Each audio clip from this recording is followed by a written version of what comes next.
Hai guys, di tahun 2025 apakah investasi reksadana masih menarik?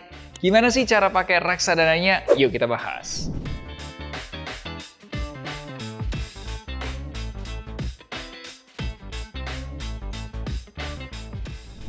Hai, ketemu lagi nih bersama saya Melvin Mumpuni. Sekarang ini banyak banget ya penawaran produk investasi di Indonesia. 10 tahun lalu ketika saya menjadi perencana keuangan, produk investasi yang ada tuh ya produk-produk pasar modal. Ya ada saham, ya obligasi, ya ada reksadana gitu. Namun setahun 2 tahun terakhir setelah COVID khususnya ya, itu sekitar tahun 2021 nggak salah, itu udah banyak produk keuangan baru. Ada kripto lah, ada CFD saham US lah. Apakah investasi kayak reksadana tuh masih menarik? Jadi kita samakan konteksnya dulu. Jadi ketika berinvestasi, kami di Finansialku itu memperhatikan 7 komponen, yaitu pertama return atau keuntungannya, kedua risikonya atau risk, ketiga time horizon atau periode investasinya, ada yang keempat ada liquidity atau kemudahan untuk dicairkan, kelima ada tax atau pajaknya, keenam ada legal atau legalitasnya, dan 7 ada pertimbangan khusus atau under circumstances. Aku pernah ceritain lebih detail di video yang berjudul 7 hal yang harus dipertimbangkan saat memilih investasi. Nah, coba kita perhatikan data deh, rata-rata kinerja reksadana di Indonesia. Kita sebutnya indeks reksadana. Secara return, investasi reksadana saham, baik yang konvensional maupun yang syariah, itu kinerjanya memang tidak bagus. Ya, reksadana campuran konvensional rata-rata memiliki kinerja yang lebih baik dibandingkan dengan reksadana campuran yang syariah. Dan hasil yang bagus terdapat di reksadana pendapatan tetap. Kesimpulannya, secara rata-rata kinerja produk reksadana masih belum optimal. Namun, ada beberapa produk reksadana yang hasilnya di atas kinerja indeksnya. Contoh, ada reksadana pendapatan tetap seperti Sukor Invest Monthly Income Fund. Ada Manulife pendapatan bulanan 2, ada Ashmore dana obligasi unggulan Nusantara. Return tahunannya di atas 2,18% per tahunnya. Nah, secara risiko, produk reksadana itu memiliki risiko kerugian karena ya nggak dijamin pokok dan keuntungannya. Tapi secara periode investasi, reksadana ini sangat menarik. Kenapa? Ada berbagai jenis reksadana. Ada yang pasar uang, ada yang pendapatan tetap, ada yang campuran, dan juga ada yang reksadana saham. Nah, menurut saya, karena reksadana memiliki banyak pilihan, maka kita dapat sesuaikan dengan tujuan investasi dan juga tingkat risiko kamu. Secara likuiditas, reksadana termasuk produk investasi yang cukup liquid. Kenapa? Karena kamu bisa cairin reksadananya kapanpun. Uangnya pun bisa masuk ke rekeningmu.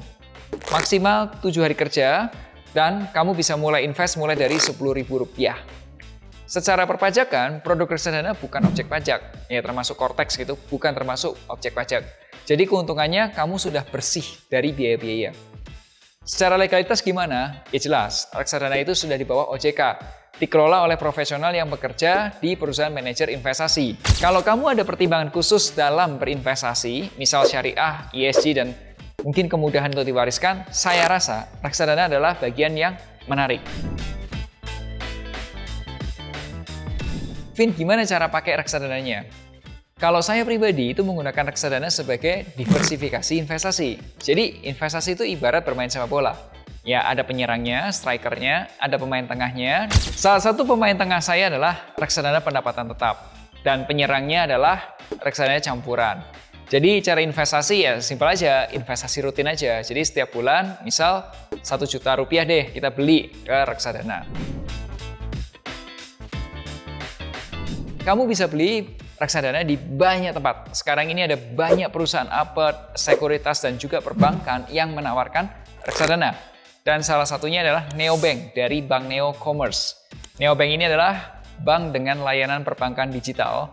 Jadi kamu nggak cuma bisa menabung dan melakukan berbagai transaksi, tapi kamu juga bisa beli reksadana di Neobank. Nggak perlu khawatir karena Bank Neo Commerce juga sudah berizin dan diawasi oleh OJK dan Bank Indonesia, serta merupakan bank peserta LPS. Sebelum kamu beli reksadana di Neobank, pastikan kamu sudah menjadi nasabah Neobank terlebih dahulu. Nah, kalau udah jadi nasabah, kamu tinggal masuk ke menu Wealth. Pilih reksadana dan daftar SID untuk mengetahui profil risiko kamu. Kalau udah selesai, kamu tinggal beli reksadana yang kamu mau.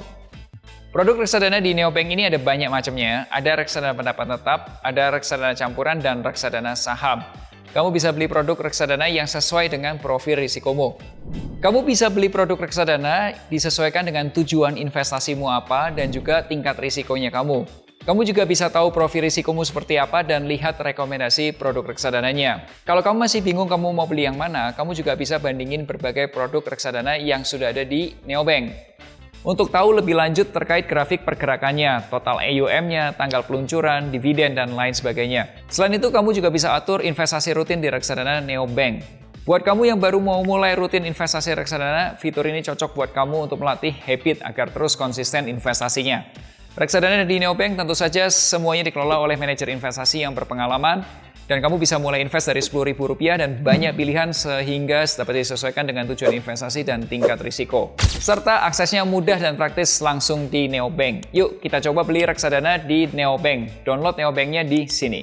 Ingat selalu hargai kerja kerasmu, share kalau kamu suka video ini. Sampai jumpa di Melek Finansial hari Rabu depan. Akhir kata, make a plan and get your financial dreams come true. Tonton juga playlist investasi.